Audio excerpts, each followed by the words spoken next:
മാന്യ പ്രേക്ഷകർക്ക് എൻ്റെ പ്രണാമം. ഇന്ന് ടി വിയിൽ ടൈംസ് നൗയിലും ടുഡേയിലും NDTVയിലുമെല്ലാം പാർലമെൻറ്റ് ഇലക്ഷൻ്റെ റിസൾട്ട് പ്രഖ്യാപിക്കുന്നതിനെക്കുറിച്ചും അതിലാരെല്ലാം തോൽക്കും, ആരെല്ലാം ജയിക്കും, ജയിക്കുന്നതിൽ ആരെല്ലാം ചേർന്ന് മോഡിയെ പ്രധാനമന്ത്രിയാക്കും, ആ മോഡി എന്തെല്ലാം ചെയ്യും, മോഡിയുടെ പ്രധാനമന്ത്രി പദം ഭാരതത്തിലും ഭാരതത്തിന് പുറത്തും എന്തെല്ലാം സ്വാധീനമുണ്ടാക്കും എന്നുള്ളതെല്ലാം TV-കളിൽ, ചാനലുകളിൽ, പത്രങ്ങളിൽ ജനങ്ങളുടെ മനസ്സിലും സംസാര രീതിയിലും നിറഞ്ഞിരിക്കുന്ന കാലഘട്ടത്തിൽ അല്ലെങ്കിൽ സമയത്തിൽ ഞാൻ അറിയാതെ അല്ലെങ്കിൽ അറിഞ്ഞ് ആഗ്രഹിച്ചു പോവുകയായിരുന്നു നന്ദവംശത്തിലെ അതിപ്രഗത്ഭനായ മന്ത്രിയെ നന്ദവംശത്തിൽ നിന്ന് വേർപെടുത്തി അർത്ഥശാസ്ത്രം എഴുതിയ കൗടില്യൻ, ചാണക്യൻ, ചന്ദ്രഗുപ്ത മൗര്യൻ്റെ, വിക്രമാദിത്യൻ്റെ മന്ത്രിയാക്കുകയാണ് ചെയ്തത്. ആ ചാണക്യൻ്റെ ഉദ്ദേശശുദ്ധി രാഷ്ട്രം, രാഷ്ട്രജനതയുടെ നന്മ, രാഷ്ട്രത്തിൻ്റെ വളർച്ച, അതിന് എത്രത്തോളം നന്മ നിറഞ്ഞ വ്യക്തികളെ ചന്ദ്രഗുപ്ത മൗര്യൻ്റെ കൂടെ ചേർക്കാൻ സാധിക്കുമോ അത്രയും പേരെ ചേർക്കുക, എന്നിട്ട് അതിൻ്റെ ഉള്ളിൽ ഏറ്റവും ഉജ്ജ്വലമായ ഒരു റോള് സ്വയം അഭിനയിക്കുക. അതായിരുന്നു ചാണക്യൻ ചെയ്തതും ചാണക്യൻ മറ്റുള്ളവരെ കൊണ്ട് ചെയ്യിച്ചതും. അതുപോലെയാവട്ടെ ആരാധ്യനായ മോഡിയുടെ പ്രധാനമന്ത്രി പദം. ആരെല്ലാം ഈ രാഷ്ട്രത്തിന് വേണ്ടി നന്മ ചെയ്തവരുണ്ടോ, ആരെല്ലാം ഈ രാഷ്ട്രത്തിന് വേണ്ടി നന്മ ചെയ്യാൻ തയ്യാറുള്ളവരുണ്ടോ, അവരേത് പാർട്ടിയിലുള്ളവരാണെങ്കിലും അവരെയെല്ലാം കൂടെ കൊണ്ടുവരാൻ സാധിക്കണം. അവരുടെ നന്മകളെല്ലാം, അവരുടെ സമ്പന്നമായ പരിചയ സ്വത്ത് മോഡിക്ക് ഈ രാഷ്ട്രഭരണത്തിൽ പ്രയോഗിക്കാൻ സാധിക്കണം. വളരെ വളരെ അർത്ഥഗർഭമായ രീതിയിൽ അല്പം പോലും സംശയമോ അപസ്വരമോ അപക്വതയോ ഇല്ലാതെ മോഡി അർണബ് ഗോസ്വാമിയുമായിട്ടുള്ള ചർച്ചയിൽ പറയുകയുണ്ടായി, ഏത് പാർട്ടിയായാലും ഏത് ഒരു MP ആയാലും എത്ര MP-മാരുണ്ടെങ്കിലും അവർ ഏത് പക്ഷത്തായാലും അവരെല്ലാം ഭാരതത്തിലെ 125 കോടി ജനതയുടെ പ്രതിനിധികളാണ്. അധികാരത്തിന് വേണ്ടിയല്ല, അധികാരത്തിന് വേണ്ടി നമ്പർ മാത്രമേ ആവശ്യമുള്ളൂ. പക്ഷേ രാഷ്ട്രത്തെ മുമ്പോട്ട് കൊണ്ടുപോകാൻ ഇവരെല്ലാവരും ആവശ്യമാണ്. അതുകൊണ്ട് എല്ലാവരെയും ഏത് സമയത്തും സ്വീകരിക്കും, അവരുടെ സഹകരണം പൂർണ്ണമായിട്ടും പ്രയോഗിക്കും, ആരെയും മാറ്റി നിർത്തുന്ന പ്രശ്നമില്ല എന്ന് അദ്ദേഹം വളരെ വ്യക്തമായി പറയുകയുണ്ടായി. NDAക്ക് പൂർണ്ണമായിട്ടുള്ള ഭൂരിപക്ഷം ലഭിച്ചാൽ പോലും ആരെയും മാറ്റി നിർത്തുന്ന പ്രശ്നമില്ല എന്ന് പറഞ്ഞുവെന്ന് മാത്രമല്ല, 25 ചെറുതും വലുതുമായ പാർട്ടികളുടെ ഒരു യോഗമാണ് NDA എന്ന് പറയുകയും ചെയ്തു. എല്ലാവരുടെയും നന്മകൾ സ്വീകരിക്കുമെന്ന് പറയുകയും ചെയ്തു. അതുകൊണ്ട് തന്നെ ഞാൻ ആഗ്രഹിച്ചു പോവുകയാണ്, ലോകമറിയപ്പെടുന്ന സാമ്പത്തിക വിദഗ്ധനായ ഡോക്ടർ മൻമോഹൻ സിംഗ് ഇന്നല്ലെങ്കിൽ നാളെ മോഡിയുടെ കൂടെ ഉണ്ടാകണം ലോകം അറിയപ്പെടുന്നതിൽ വെച്ച് ഏറ്റവും പ്രഗത്ഭനായ ഭാരതീയ ശാസ്ത്രജ്ഞൻ, ലോകം അറിയപ്പെടുന്നതിൽ ഏറ്റവും പ്രഗത്ഭരുടെ ലിസ്റ്റിൽപ്പെടുന്ന ഭാരതീയ ശാസ്ത്രജ്ഞനായ ഡോക്ടർ APJ അബ്ദുൽ കലാം അഡ്വൈസറായിട്ടോ ഗൈഡായിട്ടോ മോഡിയുടെ കൂടെ ഉണ്ടാവണം.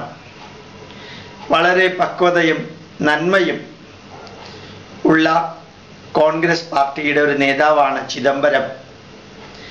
അദ്ദേഹം മോഡിയെ നഖശിഖാന്തം എതിർക്കുന്ന വിധത്തിൽ സംസാരിച്ചിട്ടുണ്ട്. എങ്കിലും അദ്ദേഹത്തിനെ കൂടെ കൊണ്ടുപോകാൻ സാധിക്കണം. മാത്രമല്ല, ഇൻഫോസിസ് പോലെ പ്രശസ്തമായൊരു സ്ഥാപനം, അമേരിക്കയുടെ വൈറ്റ് ഹൗസിൻ്റെ ഉള്ളിലെ പ്രോജക്റ്റുകൾ പോലും കൈകാര്യം ചെയ്യാൻ കഴിവുള്ള ഇൻഫോസിസിനെ പോലെയുള്ള ഒരു സ്ഥാപനം 1982 മുതൽക്ക് ഇല്ലാത്ത കമ്പ്യൂട്ടറിനെ ഉണ്ടാക്കി സ്ഥാപിച്ച ആ സ്ഥാപനത്തിൻ്റെ സ്ഥാപകൻ നാരായണമൂർത്തി മോഡിയുടെ ഗൈഡായിട്ടുണ്ടാവണം. അതുപോലെ മെട്രോ ശ്രീധരനെ ആരാധ്യനായ മോഡി വിളിച്ച് സംസാരിച്ചു എന്നോ അല്ലെങ്കിൽ റെയിൽവേ മിനിസ്റ്റർ ആക്കുമെന്നോ ഒരു സൂചനയുണ്ടെന്ന് ചില ചാനലുകളിൽ വന്നതായിട്ട് ചിലർ പറയുന്നത് കേട്ടു. വസ്തുതയാണോ അല്ലയോ അറിഞ്ഞൂടാ. എങ്ങനെയാണോ നാരായണമൂർത്തിയെ മോഡിയുടെ അഡ്വൈസറോ അല്ലെങ്കിൽ IT-യുടെ അഡ്വൈസറോ ആക്കാൻ സാധിക്കുന്നത്, അതേപോലെ തന്നെ റെയിൽവേ മന്ത്രാലയത്തിൻ്റെ എത്രത്തോളം ഉയർന്ന പദവി മെട്രോ ശ്രീധരന് നൽകാൻ സാധിക്കുമോ നൽകണം. അതുപോലെ തന്നെയാണ് പ്രഗത്ഭരായ MS സ്വാമിനാഥനെ പോലെയുള്ളവർ അഗ്രികൾച്ചറൽ മിനിസ്ട്രിയിൽ, അതുപോലെ തന്നെ കുര്യനെ പോലെയുള്ളവർ വൈറ്റ് റെവല്യൂഷൻ്റെ കാര്യത്തിൽ. ഏതെല്ലാം സംസ്ഥാനങ്ങളിൽ ഏതെല്ലാം നന്മ നിറഞ്ഞ രാഷ്ട്രത്തെ ചൈതന്യവത്താക്കുന്ന വ്യക്തികളുണ്ടോ, അവർ ഏത് മതത്തിൽപ്പെട്ടവരാണെങ്കിലും ഏത് ജാതിയിൽപ്പെട്ടവരാണെങ്കിലും ഏത് വിഭാഗത്തിൽപ്പെട്ടവരാണെങ്കിലും അവരെ ഭാരതത്തിനകത്തുള്ള ഓരോ വ്യക്തിയെയും അവരുടെ പാർട്ടിയോ മതമോ ഒന്നും നോക്കാതെ ഈ രാഷ്ട്രത്തിൻ്റെ നന്മയ്ക്ക് വേണ്ടി മോഡി ഉപയോഗിച്ച് മറ്റുള്ളവർക്ക് മാതൃകയാക്കണം. മാത്രമല്ല, ഭാരതത്തിന് പുറത്ത് കോടിക്കണക്കിന് ഭാരതീയരിൽ ലക്ഷക്കണക്കിന് അതിപ്രഗത്ഭരായ വ്യക്തികളുണ്ട്. അവരെ BJP ഭരിക്കുന്ന സംസ്ഥാനങ്ങളിലോ അല്ലെങ്കിൽ മോഡിയുടെ തന്നെ ക്യാബിനറ്റിൻ്റെ സെക്രട്ടറി പദവിയിലോ എല്ലാം നൽകിയിട്ട് ഇരുത്തിയിട്ട് ഈ രാഷ്ട്രത്തെ കഴിഞ്ഞ 10-70 വർഷം കൊണ്ട് എത്തിക്കാൻ സാധിക്കാത്ത ഒരു ലെവലിലേക്ക്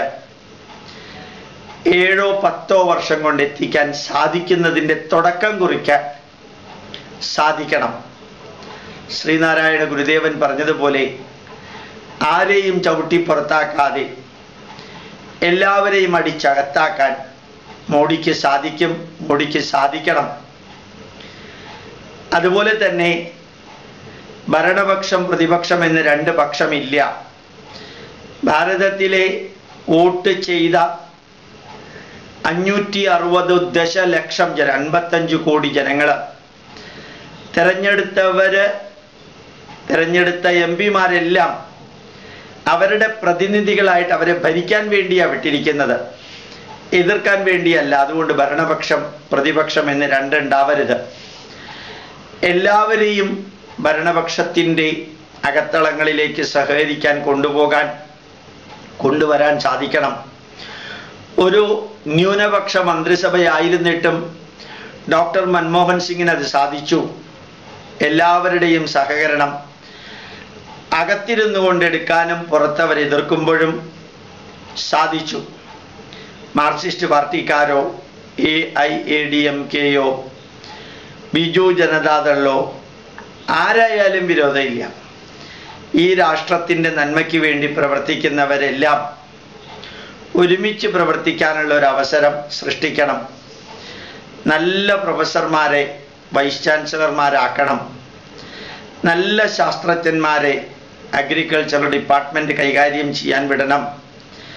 നല്ല ഫോറിൻ നയതന്ത്രജ്ഞന്മാരെ ഭാരതത്തിന് ചുറ്റുമുള്ള രാഷ്ട്രങ്ങൾ ഭാരതത്തിന് ചുറ്റുമുള്ള രാഷ്ട്രങ്ങൾ ചൈനയോടടുക്കുമ്പോൾ ആ ചുറ്റുമുള്ള രാഷ്ട്രങ്ങളിൽ ചൈനയുടെ പൈതൃകമല്ല ഉള്ളത്, ഭാരതത്തിൻ്റെ പൈതൃകമാണെന്ന് ബോധ്യമുള്ളവരെ കൊണ്ട് ലങ്കയും ബംഗ്ലാദേശും മാലിദ്വീപും പാകിസ്ഥാനും ബർമ്മയും അതുപോലെ തന്നെ ഭൂട്ടാനും നേപ്പാളും ഭാരതത്തിൻ്റെ അവിഭാജ്യ ഘടകമാക്കി മാറ്റാൻ കഴിവുള്ളവരെ ആ സ്ഥാനത്തിരുത്തണം.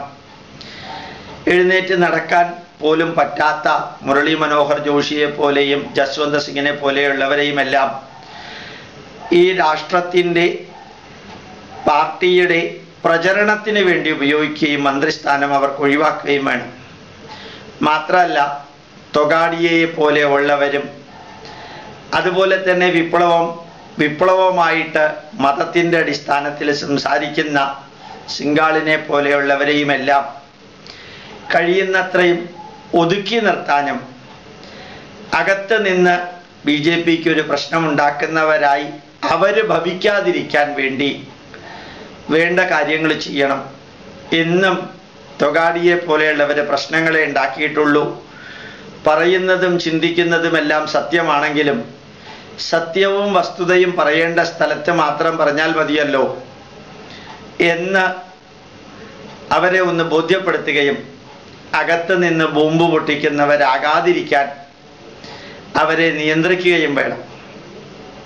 എല്ലാ നന്മകളുമുള്ളവരെ അടുത്തേക്ക് കൊണ്ടുവരാൻ കഴിവുള്ള വ്യക്തിയാണ് മോഡി.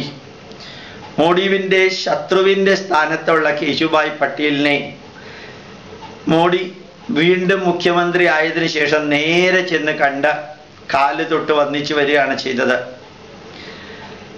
ഈ മോഡിക്ക് എതിരെ വിപ്ലവം അഴിച്ചുവിട്ട LK അദ്വാനിക്ക് വേണ്ടി വോട്ട് ചെയ്തപ്പോഴും അദ്ദേഹത്തിൻ്റെ അനുഗ്രഹങ്ങൾ സ്വീകരിക്കുകയാണ് ചെയ്തത്. അങ്ങനെ ശത്രുവിനെ പോലും അല്ലെങ്കിൽ ശത്രുതാ മനോഭാവത്തോടുകൂടി പെരുമാറുന്നവരെ പോലും അല്ലെങ്കിൽ ശത്രുത്വം അകത്ത് വെച്ച് പുറത്ത് മറ്റു രീതിയിൽ പെരുമാറുന്നവരെ പോലും കണ്ടും കേട്ടും തിരിച്ചറിഞ്ഞും അവരോട് ഭംഗിയായിട്ട് പെരുമാറാൻ കഴിവുള്ള മോഡിക്ക് ഈ രാഷ്ട്രത്തിലെ ജനത കൂടെ ഉണ്ടാവും. എന്നും ഓർമ്മിക്കാനുള്ളത് മോഡി ക്രിസ്ത്യാനികളും മുസ്ലിംകളും അങ്ങയെ താഴെ ഇറക്കാൻ ഒരുമിച്ച് നിൽക്കുമെന്ന കാര്യം മറക്കരുത്. എത്ര നല്ല ക്രിസ്ത്യാനിയാണെങ്കിലും എത്ര നല്ല മുസ്ലിം ആണെങ്കിലും മോഡിയും BJPയും അവർക്ക് എന്നും ശത്രുക്കളാണെന്ന് പല പ്രാവശ്യം അവരിൽ പലരും പറയേണ്ടായി. എല്ലാവരും ഒരുപക്ഷെ അല്ലായിരിക്കാം അവരുടെ കൂടെ നിൽക്കാൻ ഹിന്ദു ഭൂരിപക്ഷമുള്ള കമ്മ്യൂണിസ്റ്റ് പാർട്ടിക്കാരുണ്ടാവും. BJPയെ എങ്ങനെയെങ്കിലും താഴെ ഇറക്കാൻ സാധിച്ചില്ലെങ്കിലും മോഡിയെ താഴെ ഇറക്കാൻ കോൺഗ്രസ് ക്രിസ്ത്യാനികളുടെയും മുസ്ലിങ്ങളുടെയും മറ്റ് രാഷ്ട്രീയ പാർട്ടികളുടെയും കൂടെ ചേരാതിരിക്കില്ല. ശത്രുക്കൾ പുറത്തുമുണ്ട്, ശത്രുക്കൾ അകത്തുമുണ്ട്. എല്ലാവരും ശത്രുക്കളല്ലെങ്കിലും മിത്രങ്ങളായി അഭിനയിക്കുന്നവർ പോലും ശത്രുക്കളാവുന്ന അവസ്ഥ അടൽ ബിഹാരി വാജ്പേയി ഒരു വോട്ടിന് തോറ്റപ്പോൾ ലോകം കണ്ടതാണ്.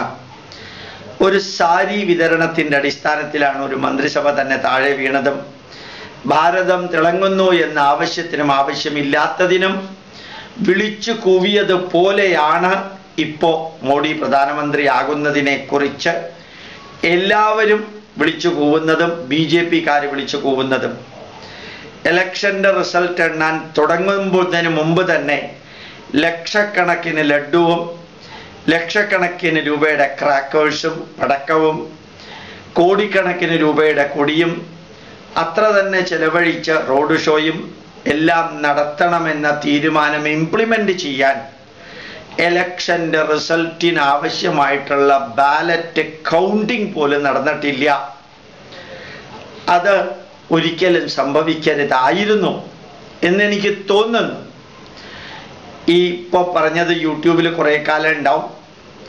ഒരു പക്ഷേ ഇലക്ഷൻ റിസൾട്ടെല്ലാം വന്ന് അതിഗംഭീരമായ വിജയം നേടുമ്പോഴും അത്യുജ്വലമായി ഭാരതവും ലോകവും ആഹ്ലാദിക്കുമ്പോഴും യൂട്യൂബിൽ ഞാൻ ഇന്ന് പറഞ്ഞത് മാറ്റില്ല. കാരണം ഇന്നും നാളെയും മറ്റന്നാളുമെല്ലാം അവനവൻ്റെ കസേര സ്ഥിരമല്ലെന്നും ജനന തീയതി ഉണ്ടെങ്കിൽ മരണത്തീയതി ഉണ്ടെന്നും, കസേരയിൽ ഇരിക്കുന്ന ദിവസമുണ്ടെങ്കിൽ കസേരയിൽ നിന്നിറങ്ങുന്ന ദിവസമുണ്ടെന്നും, മൻമോഹൻ സിംഗിനെ പോലെ ശാന്തമായിട്ട് കയറാനും ശാന്തമായിട്ട് ഇറങ്ങാനും സാധിക്കുന്ന ഒരു മനോഭാവത്തിലേക്ക് എത്താൻ സാധിച്ചില്ലെങ്കിലും ഒത്തിരി നന്മകൾ നമ്മൾ ചിലരിൽ നിന്നും പലരിൽ നിന്നും പ്രതീക്ഷിക്കുമ്പോൾ നന്മ അഭിനയിക്കുന്നവരോ നന്മ നിറഞ്ഞ രീതിയിൽ സംസാരിക്കുന്നവരോ കൂടെ ഉള്ളവർ പോലുമോ ചിലപ്പോൾ പുറത്തുള്ളവരെക്കാൾ വലിയ ശത്രുക്കളായി തീരുമെന്ന് മറക്കാതിരിക്കുക.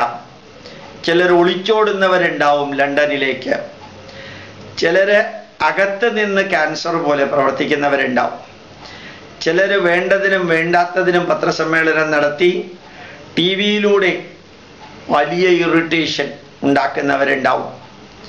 നല്ലവരോ ചീത്തവരോ ആരും സ്ഥിരമായിട്ട് നല്ലവരുമല്ല, ആരും സ്ഥിരമായിട്ട് ചീത്തവരുമല്ല, ആരും സ്ഥിരമായിട്ടുള്ളൊരു ബന്ധവും ബന്ധനത്തിനും തയ്യാറാവുകയുമില്ല.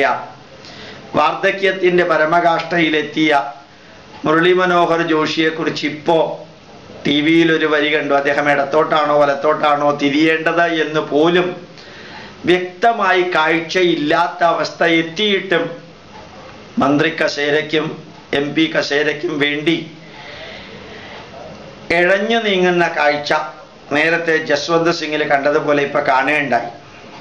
ഏതായാലും ഒന്ന് മാത്രമേ പറയാനുള്ളൂ, കൂടെ ഉള്ളവരെല്ലാവരും നന്മ നിറഞ്ഞവരാവണമെന്നില്ല, അകലെ ഉള്ളവരെല്ലാവരും തിന്മ നിറഞ്ഞവരാവണമെന്നില്ല, ബന്ധപ്പെടുന്നവരും ബന്ധുക്കളും എന്നും ശാശ്വതരല്ല.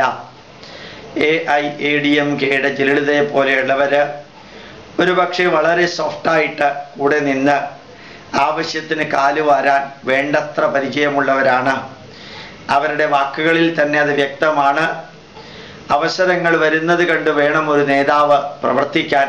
അതുകൊണ്ട് എലക്ഷൻ്റെ റിസൾട്ട് വന്നു കഴിയുന്നത് വരെ ഒന്നും പറയാൻ തയ്യാറില്ലെന്ന് പറഞ്ഞത് മാത്രമല്ല, ഒരു റിട്ടയേർഡ് IAS ഉദ്യോഗസ്ഥൻ മോഡിയുടെ പരിപാടിക്ക് ജയലളിത പോയതുകൊണ്ട് അവർ തമ്മിൽ നല്ല റിലേഷനാണെന്ന് പറഞ്ഞ ഒറ്റ കാരണത്തിൽ ആ റിട്ടയേർഡ് IAS ഉദ്യോഗസ്ഥനെ സസ്പെൻഡ് ചെയ്യാനുള്ള മനസ്സ് കാണിച്ച ജയലളിതയെ പോലെയുള്ളവരെയും തൃണമൂൽ കോൺഗ്രസ്സിലെ അമ്മച്ചി എന്തായാലും മോഡിക്ക് സപ്പോർട്ട് കൊടുക്കില്ല പറഞ്ഞിട്ടുണ്ട്, മായാവതിയും കൊടുക്കില്ല എന്ന് പറഞ്ഞിട്ടുണ്ട്.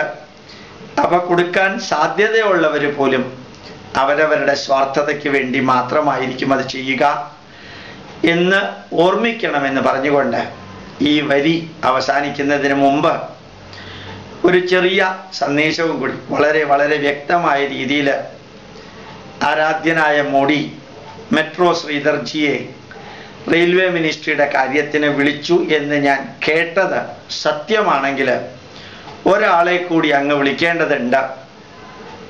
ഇടതുപക്ഷത്തിൻ്റെ ശാന്തമായ തീവ്രവാദിയായ UR അനന്തമൂർത്തിയാണെന്ന് തോന്നുന്നു അനന്തമൂർത്തി. അദ്ദേഹം ഒരിക്കൽ പറയുകയുണ്ടായി, മോഡി പ്രധാനമന്ത്രിയായാൽ ഞാൻ ഈ രാജ്യം വിടുമെന്ന്. അത് ഉള്ളിൽ നിന്ന് വന്ന ഒരു വെല്ലുവിളിയാണ്. അടുത്ത കാലത്ത് അദ്ദേഹം പറയുകയുണ്ടായി, അത് അന്നത്തെ ആവേശത്തിൽ പറഞ്ഞതാണെന്ന്. അത് പുറത്തു നിന്ന് വന്ന ഉരുളലാണ്. സാധിക്കുമെങ്കിൽ അദ്ദേഹത്തിന് ക്യൂബയിലേക്കോ ഉക്രൈനിലേക്കോ ചൈനയിലേക്കോ റഷ്യയിലേക്കോ അല്ല ബംഗ്ലാദേശിലേക്കോ എവിടേക്കാണോ അനന്തമൂർത്തിക്ക് പോവാൻ ആഗ്രഹമുള്ളത്, ആ മോഡി പ്രധാനമന്ത്രി പദത്തിൽ നിന്ന് താഴത്തേക്ക് ഇറങ്ങുന്നത് വരെയെങ്കിലും അദ്ദേഹത്തിൻ്റെ വീക്ഷണമുള്ളൊരു രാജ്യത്തിലേക്ക് നമ്മുടെ ശ്രീരാമനെയും സീതയെയും ഭാരതമാതാവിനെയും നഗ്ന ചിത്രം വരച്ച് അബുദാബിയിലേക്ക് ചേക്കേറിയ നമ്മുടെ പ്രഗത്ഭനായ മുസ്ലിം ചിത്രകാരനെ പോലെ ഈ പ്രഗത്ഭനായ കമ്മ്യൂണിസ്റ്റ് പണ്ഡിതന് ഏത് രാജ്യത്തിലേക്കാണോ പോകാൻ ആഗ്രഹമുള്ളത് അങ്ങ് സത്യപ്രതിജ്ഞ ചെയ്തതിന് ശേഷം അദ്ദേഹത്തിനെ വിളിച്ച് ആ രാജ്യത്തിലേക്ക് അദ്ദേഹത്തിനെ അയക്കാൻ പോലും മറക്കരുത് എന്നുകൂടി ഞാൻ ഈ അവസരത്തിൽ ഓർമ്മിക്കുകയാണ്. ഒരു രാഷ്ട്രത്തിലെ ധീരനായൊരു വ്യക്തി, ഭാരത് മാതാ കി ജയ് എന്ന് പറയാൻ യോഗ്യതയുള്ളൊരു വ്യക്തി, ഭാരതത്തിന് വേണ്ടി ജീവിക്കാൻ തയ്യാറാണെന്ന് പറഞ്ഞ വ്യക്തി ഏത് നിമിഷവും എൻ്റെ മരണം സംഭവിക്കും, അന്ന് വരെ രാഷ്ട്രത്തിൻ്റെ നന്മയ്ക്ക് വേണ്ടി പ്രവർത്തിക്കണമെന്ന് പറഞ്ഞൊരു വ്യക്തി ഇന്ത്യയുടെ പ്രധാനമന്ത്രിയാവുകയാണെങ്കിൽ അന്ന് ഞാൻ ഈ രാജ്യം വിടുമെന്ന് പറഞ്ഞ ആ മനുഷ്യൻ്റെ അന്ത്യാഭിലാഷം നടത്തി കൊടുക്കണം എന്നുകൂടി പറഞ്ഞുകൊണ്ട് ഈ രാഷ്ട്രത്തിലെ ഹിന്ദുവും ക്രിസ്ത്യാനിയും മുസൽമാനും ഇടതുപക്ഷവും വലതുപക്ഷവും മധ്യപക്ഷവും അങ്ങയെ ഇഷ്ടത്തോടു കൂടി പ്രധാനമന്ത്രിയായിട്ട് സ്വീകരിക്കുമോ ഇഷ്ടമില്ലാതെ പ്രധാനമന്ത്രിയായിട്ട് സ്വീകരിക്കുമോ ചെയ്താലും അങ്ങ് 125 കോടി ജനതയുടെ പ്രധാനമന്ത്രിയാണ് എന്ന ബോധത്തോടു കൂടിയേ പെരുമാറുള്ളൂ എന്ന് നേരത്തെ തന്നെ അർണബ് ഗോസ്വാമിയുമായിട്ടുള്ള ചർച്ചയിൽ സൂചിപ്പിച്ചത് എന്നും അങ്ങയുടെ മനസ്സിലുണ്ടാവട്ടെ എന്ന് പ്രാർത്ഥിച്ചുകൊണ്ട് കഴിയുന്നത്രയും ഒപ്പോസിഷൻ പ്രതിപക്ഷത്തുള്ള വ്യക്തികളെ ചെന്ന് കണ്ട് അവരെ അടിച്ചകത്താക്കാനും ആരെയും ചവിട്ടി പുറത്താക്കാതിരിക്കാനും സാധിക്കട്ടെ എന്ന് പ്രാർത്ഥിക്കുന്നു. പ്രണാമം. നമസ്കാരം.